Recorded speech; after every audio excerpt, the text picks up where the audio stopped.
같이 인사 나누도록 하겠습니다. 은혜의 자리에 잘 오셨습니다. 예.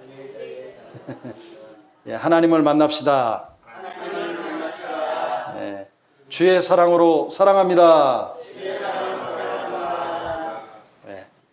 여러분, 사람들은 무엇을 해야 움직입니까? 사람들의 마음이 움직이는 것은 어떻게 해야 사람들의 마음이 움직여요? 사람들은 무엇을 보고 무엇을 느끼는가에 따라서 움직입니다. 그러니까 사람들의 마음은 무엇을 주목하는가에 따라서, 무엇에 관심이 있는가에 따라서 움직이는 거죠. 그리고 자기의 눈으로 주목하고 자기가 보기에 아주 좋아 보이는 것을 선택을 하게 됩니다. 여러분, 우리 옛말에 이런 말 있죠. 이왕이면 다홍치마. 그리고 보기 좋은 떡은 먹기도 좋다는 말이 있죠. 이 말이 뭐냐면 더 좋아 보이는 것에 마음이 끌리고 마음이 간다는 말입니다. 여러분, 그런데 눈에 보이는 것이 전부가 아닙니다. 그래서 동시에 빛 좋은 게살구라고 하는 말이 있죠. 그러니까 겉은 번지르한데 그에 맞는 알찬 내용이나 실속이 없다는 말입니다. 그럼에도 불구하고 사람들은 보이는 것을 중심으로 결정을 내릴 수밖에 없습니다. 여러분, 혹시 면접 성형이라는 말을 들어보셨습니까? 면접 성형이라고 하는 것은 어제 오늘의 이야기가 아닙니다. 사람들은 인물을 외모로 먼저 판단하기 때문에 면접을 앞둔 사람들은 외모 때문에 떨어질까 봐 자기 능력을 발휘할 기회조차 얻지 못할 수 있다는 생각에 성형수술까지 합니다. 이처럼 사람들은 보는 것을 느끼고 보는 것에 마음이 끌리기 때문에 때로는 눈에 보이는 상황에 의해서 낭망하기도 하고 절망하기도 합니다. 여러분, 요즘 코로나 상황 때문에 얼마나 사람들이 낙심하고 있습니까? 절망하는 사람들이 너무나 많습니다. 여러분, 지난달 23일 날 부산에 있는 간호 공무원이 극단적 선택을 해서 생명을 잃었습니다. 부산 공무원 노조에 의하면 이 간호직 공무원이 지난달 22일 날 8시에 퇴근을 해서 이 경무에 너무나 시달려서 밤새도록 인터넷을 했는데 포털 사이트에 이렇게 검색한 것을 보니까 11층 아파트, 뇌출혈, 두통, 최연소 7급 공무원의 극단적 선택. 포털 사이트에 그렇게 단어를 썼다는 거예요. 그러니까 죽음을 암시하는 그걸 본 거예요. 11층에서 떨어지면 어떻게 될 것인가? 두통은 없을 것인가? 그러니까 유가족들에 따르면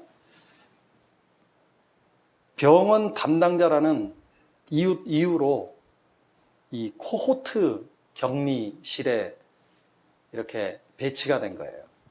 이 코호트가 뭐냐면 코로나19 감염이 있는 사람들을 모아다가 그 사람들만 집단으로 이렇게 격리하는 곳이에요.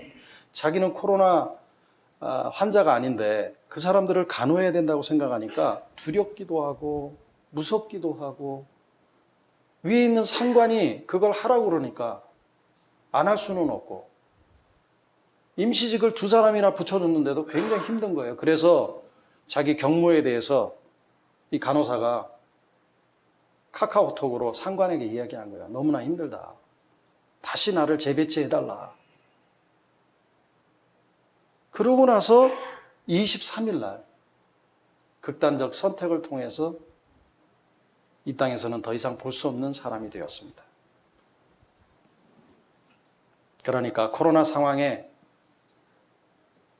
터널인 줄 알고 끝을 향해서 열심히 달려갔는데 그것이 터널이 아니라 끝없이 이어진 헤어나올 수 없는 깊은 수렁이라면 그 상황에서는 낙심할 수밖에 없지 않겠어요? 그러므로 눈에 보이는 것으로 판단하는 인생, 눈에 보이는 것만 따라서 가는 인생, 눈에 보이는 것으로 선택하는 인생은 상황이 나빠지면, 상황이 절망적일 때는 절대로 희망을 품을 수가 없습니다. 절대로 소망을 품을 수가 없습니다. 여러분, 이것이 인생의 한계 아닙니까? 사랑하는 성도 여러분, 오늘 본문 18절에 보면 바울은 고린도 교회 성도들에게 우리가 주목해야 하는 것은 보이는 것이 아니고 보이지 않는 것이다라고 우리들에게 말씀합니다. 그래서 보이는 것을 주목하면서 낙심하지 말 것을 우리들에게 권면하고 있습니다. 그런데 여러분, 보이지 않는 것을 어떻게 주목할 수 있어요? 도대체가 내가 보이지 않는데 어떻게 보이지 않는 것을 주목할 수가 있는 거냔 말이에요. 사실 인간은 눈에 보이는 것만 볼 수 있는 그런 나약한 존재 아닙니까? 인간은 눈에 보이는 사물을 인식하고 그 사물을 느끼고 그 사물을 경험합니다. 따라서 인간은 눈에 보이는 것을 주목할 수밖에 없습니다. 여러분, 오늘 이 본문에 쓰여 있는 주목이라고 하는 이 단어가 영어 성경에서는 fix eyes on이라고 말합니다. fix on은 옆에를 보지 않고 앞만 쳐다보는 걸 얘기합니다. 뚫어지게 쳐다보는 걸 얘기합니다. 그러니까 주목이라고 하는 것은 내 눈으로 뭔가를 집중해서 본다라고 하는 뜻입니다. 그러니까 인간은 보이지 않는 것과 보이는 것에 주목할 수 없다라고 하는 것을 오늘 본문은 우리들에게 소개하고 있는 겁니다. 사람들은 절대로 눈에 보이지 않는 것을 주목할 수 없죠. 성도 여러분, 바울은 낙심하지 말라라고 고린도 교인들에게 말하고 있지만 고린도의 지금 상황은 전부 낙심할 수밖에 없는 상황이에요, 지금. 고린도 교회 성도들에게 보이는 것은 낙심과 절망과 고난의 종합 세트만 그들에게 기다리고 있어요. 현재 고린도 교회 교인들 눈에 보면 오늘 우리가 읽진 않았지만 1절부터 15절까지 보면 고린도 교회 성도들은 이 사방으로 우겨쌈을 당했어요. 박해를 받았어요. 이유 없이 예수를 믿는다는 이유 하나 때문에 박해를 받는 거예요. 그리고 거꾸로 튀임을 당했어요. 오죽하면 죽음을 몸에 짊어지고 죽음에 넘겨졌다라고 말씀하고 있습니다. 마치 사망이 그들 안에 역사하는 것 같이 절망스럽고 낙심을 만드는 환난이 그들에게 계속적으로 주어졌다는 얘기입니다. 그런 성도들에게 바울이 오늘 뭐라고 말씀하는 줄 아세요? 눈에 보이는 환난은 잠깐이래. 그리고 눈에 보이는 환난은 경한 것이라고, 아주 가벼운 것이라고 말을 하고 있는데, 이게 사실 보편 타당한 얘기입니까? 지금 고통받고 있는데 고린도 교회 교인들이 너무나 어려운데 그들의 겉사람은 거센 환난 가운데 낡아져 갔다라고 말씀하고 있습니다. 근심에 근심이 더해지고 환난에 환난이 더해지고 고통에 고통이 더해지고 끝날 것 같지 않고 점점 감당하기 무거운 짐이 계속적으로 누르는 거예요. 결국 그 감당하기 어려운 환난 때문에 오늘 본문에 보니까 땅의 장막이 무너지고 죽음에 넘겨지는 성도들이 많았다라고 말씀하고 있습니다.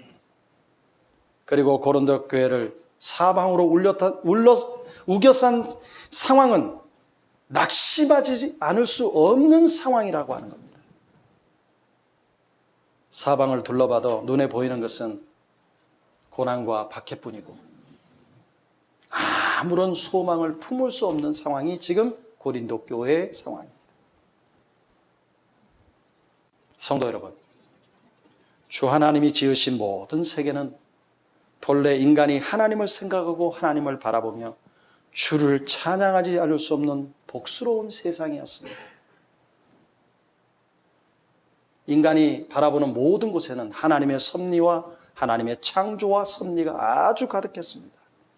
아무것도 근심할 것이 없고, 아무것도 실망할 것이 없고, 아무것도 좌절할 것이 없고, 아무것도 낭망하든지 낙심할 것이 없는 하나님의 그 은혜와 사랑이 충만한 세상이었고 세계였습니다. 그러나 인간은 하나님의 영광을 바라보는 것이 아니라 세상에 자신의 이름과 영광을 새겨놓고 싶은 죄악된 생각이 그 인간의 깊숙이 들어갔습니다. 결국 인간은 하나님의 품을 떠나서 타락한 세상으로 들어가게 되었습니다.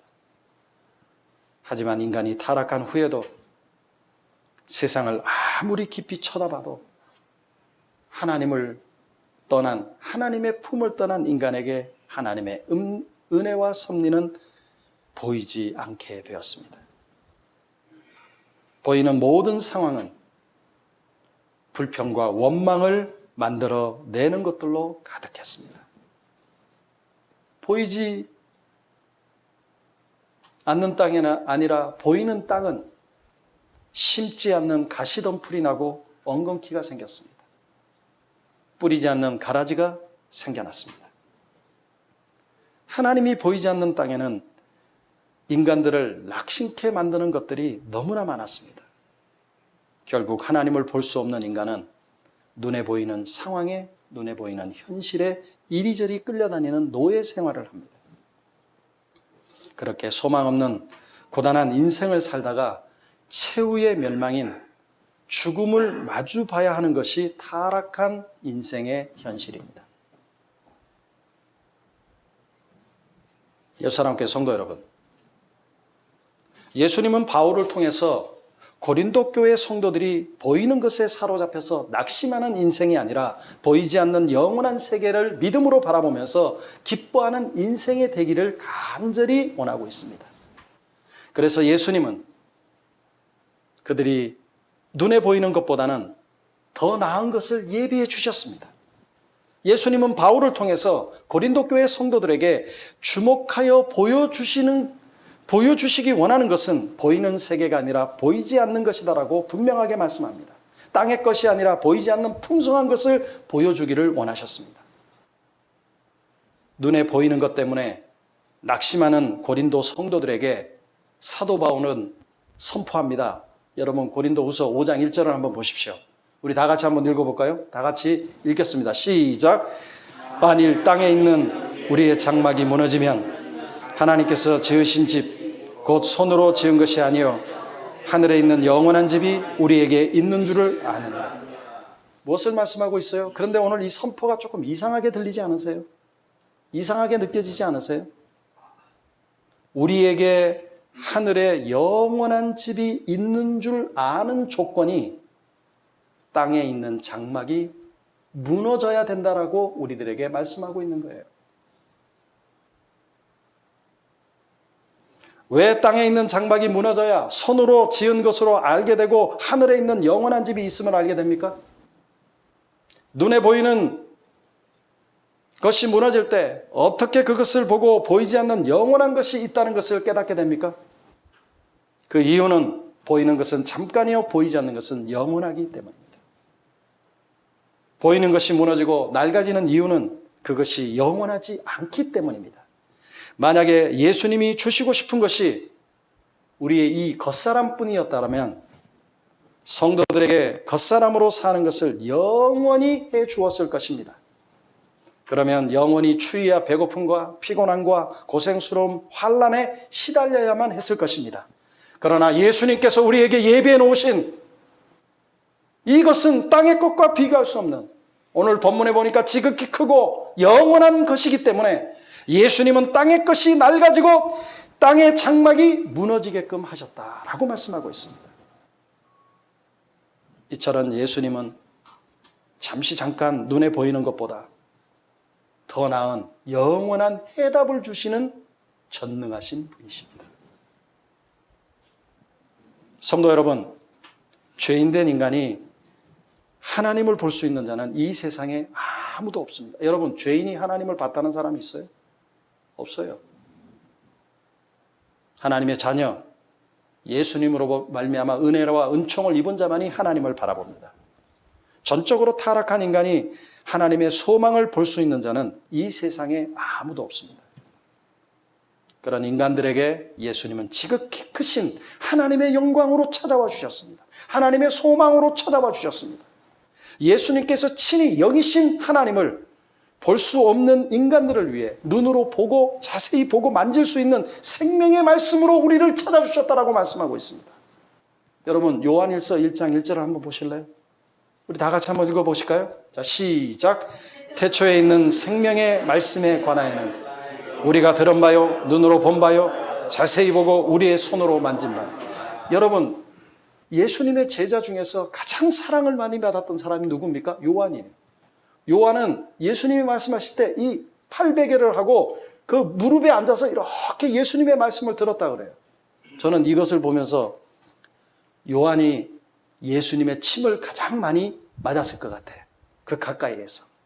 그래서 이렇게 말씀하는 거예요. 우리가 들은 바요, 우리가 눈으로 본 바요, 자세히 보고 내가 손으로 만진 바 되었다라고 얘기해요. 예수님만이 친히 하나님 아버지를 보여줄 수 있는 유일한 구원자이고 유일한 전능자입니다. 예수님만이 친히 하나님의 영광을, 친히 하나님의 소망을 보여줄 수 있는 유일한 구원자이십니다. 그러나 여러분들 아세요? 인간들은 예수님 안에 있는 하나님의 생명을 볼 수 있는 눈이 없다라고 하는 거예요. 예수님께서 친히 하나님과 함께 거하실 장막으로 이 땅에 성전으로 찾아와 주셨는데 인간들은 눈에 보이는 건물, 눈에 보이는 아파트, 눈에 보이는 궁전, 눈에 보이는 성전에 사로잡혀갖고 참된 성전이신 예수님을 알아보지 못했습니다. 요한복음 2장 19절과 22절에 보면 예수께서 대답하여 이르시되 너희가 이 성전을 헐라 내가 사흘 동안 일으키리라. 유대인들이 이르되 이 성전은 46년 노간 지었건을 내가 3일 동안 일으키겠느냐 하더라.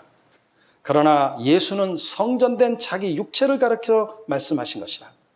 죽은 자 가운데서 살아나신 후에야 제자들이 이 말씀하신 것을 기억하고 성경과 예수님께서 하신 말씀을 믿었더라. 무엇을 말씀하고 있습니까? 예수님께서는 보이지 않는 하나님의 손으로 지으신 성전을 세워주기 위해서 우리를 위해서 고난을 당하시고 십자가에 죽으셨습니다.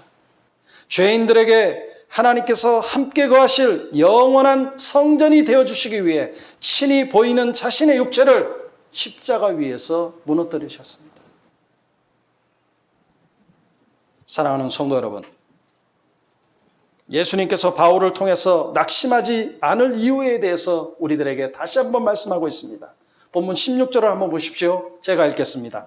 그러므로 우리가 낙심하지 아니하노니 우리의 겉사람은 낡아지나 우리의 속사람은 날로 새로워지도다. 할렐루야.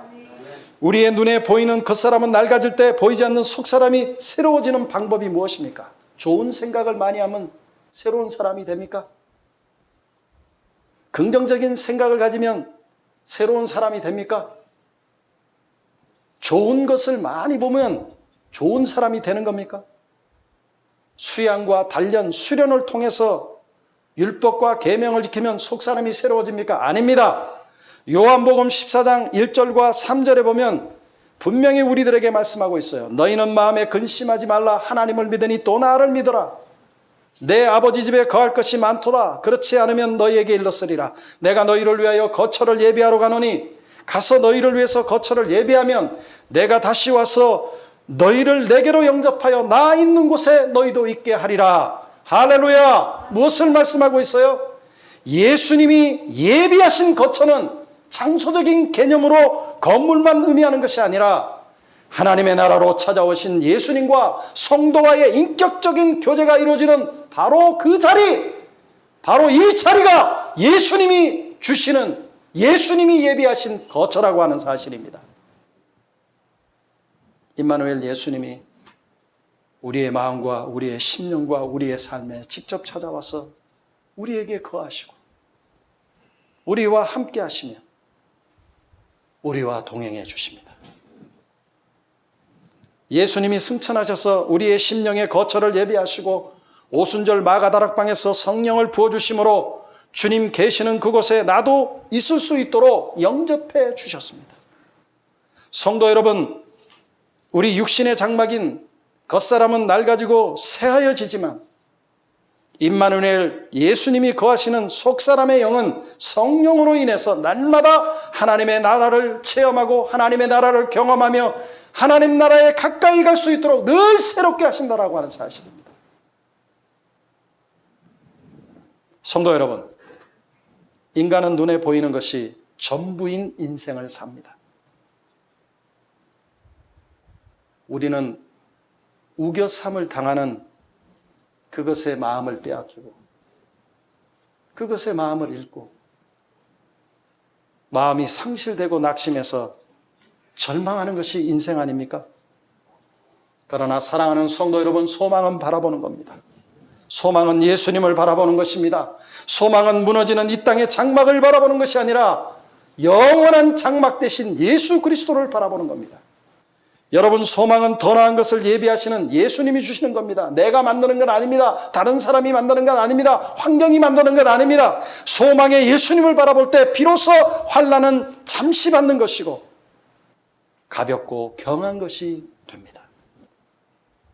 예수님이 바로 크고 영원한 영광의 중한 은혜를 이루어 주시는 우리의 소망의 본질과 우리의 소망의 근원이 되십니다. 따라서 참된 소망은 예수님을 바라보면서 낙심하지 낙망하지 않는 것입니다. 주님이 주시는 참된 소망은 영광의 예수님을 바라보면서 환난 중에 낙심하지 않는 것입니다. 사랑하는 성도 여러분, 하나님을 떠난 인간들은 하나님의 구원과 은혜를 보지 못한 채 땅의 환난과 고통 속에서 낙심하며 살아가고 있습니다. 하나님을 버린 인간들은 하나님을 보지 못하고 없어지는 땅의 것만 보고 좌절하며 살아갑니다. 그런 인간들을 정말로 불쌍히 여기셔서 하나님 아버지께서 예수님을 이 땅에 보내주셨습니다.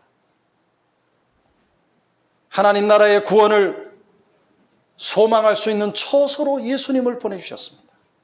예수님은 하나님 나라에 대한 소망을 전혀 볼 수 없는 죄인들에게 하나님의 나라가 너희에게 임하였음을 선포해 주셨습니다. 그리고 하나님을 볼 수 없는 자들에게 하나님의 그 크고 영원한 영광을 선포해 주셨습니다. 여러분, 요한복음 1장 18절에 보면 본래 하나님을 본 사람이 없어되 아버지 품속에 있는 독생하신 하나님이 나타나셨나니. 할렐루야. 무엇을 말씀하고 있어요?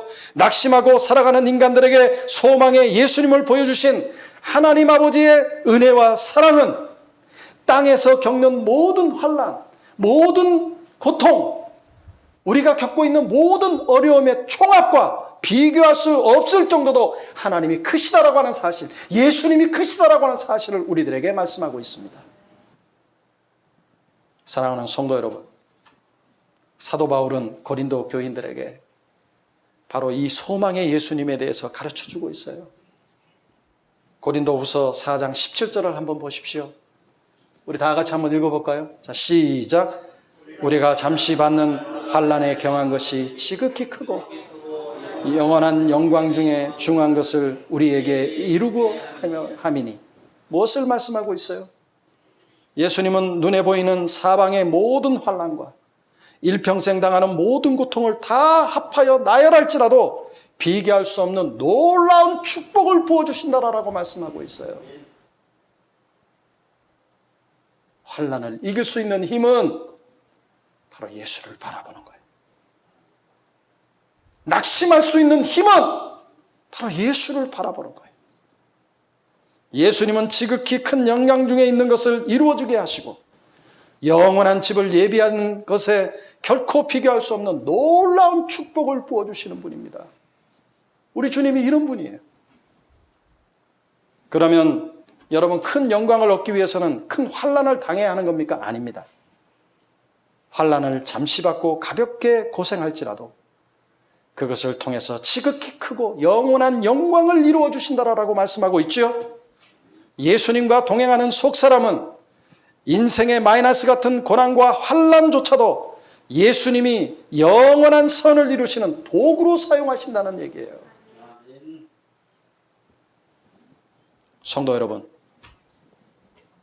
보이는 대로 판단하는 인생들에게 최대의 문제점이 뭔지 아세요? 막막한 현실 앞에서는 소망을 품을 수 없다는 얘기예요. 극단적인 선택을 할 수밖에 없다는 얘기예요. 적막한 적박한 현실 앞에서는 희망이 보이지 않는다는 얘기예요. 당장 앞에 일을 알 수 없고 언제 어디서 어떻게 사망에 쏘는 것이 다가올지 알지 못한 채 두려움에 사로잡혀서 삽니다. 그러나 예수님으로 인해서 더 나은, 더 영원한, 더 크고 중요한 영광을 바라보는 자로 살게 되었다라고 하는 거예요. 누가? 바로 우리가. 누구든지 영혼의 구주이신 예수님의 이름을 부르는 자는 하나님의 구원을 보게 되었다라고 우리들에게 말씀하고 있습니다. 사랑하는 성도 여러분, 여러분들은 예수 그리스도 안에서 영혼의 구주이신 예수 그리스도의 이름을 부르는 여러분들에게는 하나님의 구원이 이미 임한 줄로 믿습니다. 그 구원의 은혜 가운데 살아가는 여러분들이 되어지기를 주의 이름으로 축복합니다. 이제 예수로 사는 자는 보이는 것에 마음이 빼앗기지 아니하고 낙심하거나 좌절하지 않습니다.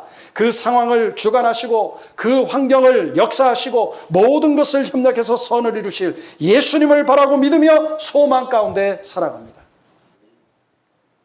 보이는 것으로 판단하는 인생은 죽음이라는 끝없는 수렁에 빠져서 허무해지지만 예수님을 바라보는 인생은 날마다 더 나은 초소를 예배해 주시는 그 예수님으로 인해서 더 복된 삶을 살아갈 수가 있다고 하는 거예요. 코로나 위기, 마스크 쓰고 방역하고 백신 맞아야죠.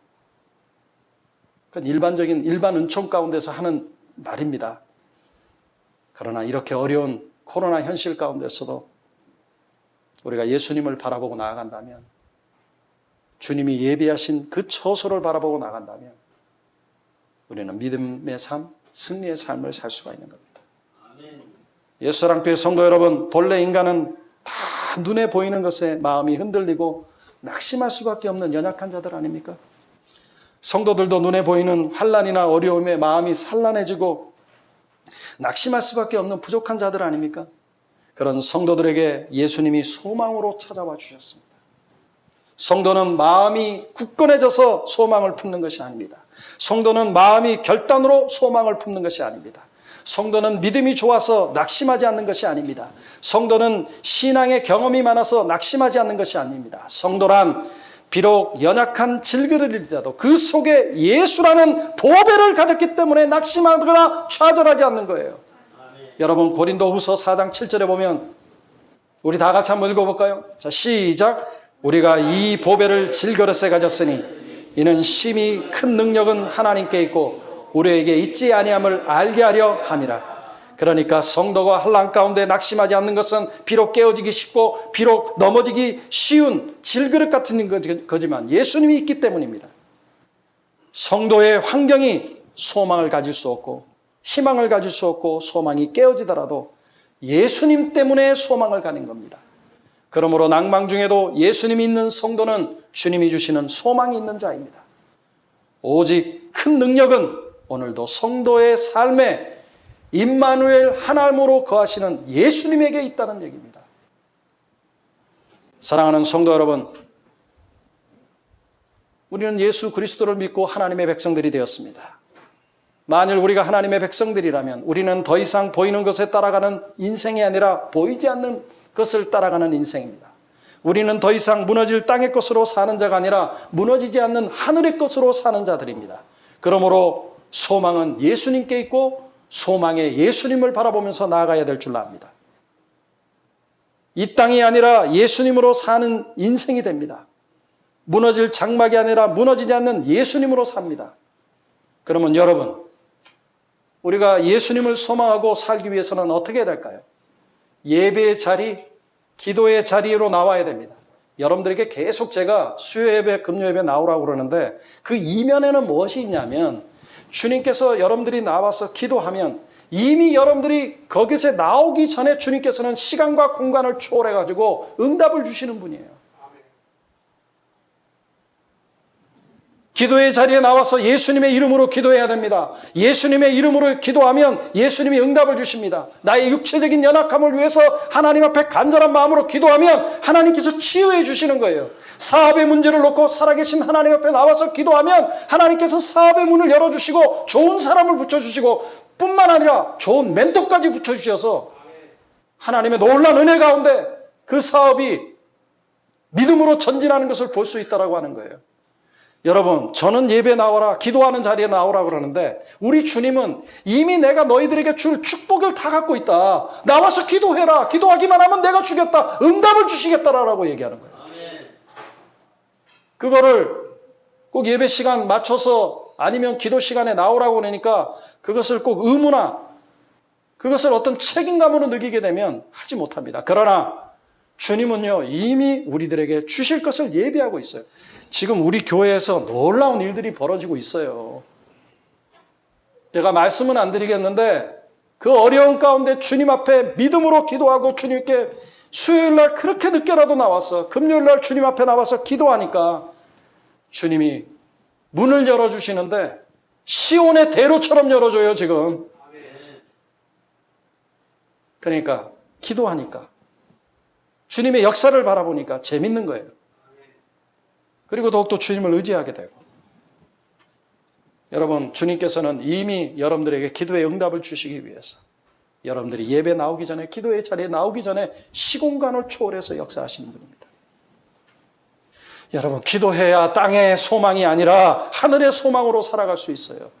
기도하는 시간은 땅의 것을 구하는 것이 아니라 하늘의 것을 구하고 하나님의 보좌를 뒤흔드는 시간이에요. 기도는 하늘의 소망을 누리는 귀한 시간입니다. 그러므로 예수님을 소망으로 살기 위해서는 예배 자리에, 기도의 자리에 나와서 주님 앞에 기도하면 주님께서 놀랍게 역사해 주실 줄로 믿습니다. 아멘. 믿습니다. 아멘. 기도하시겠습니다. 살아계신 하나님 아버지,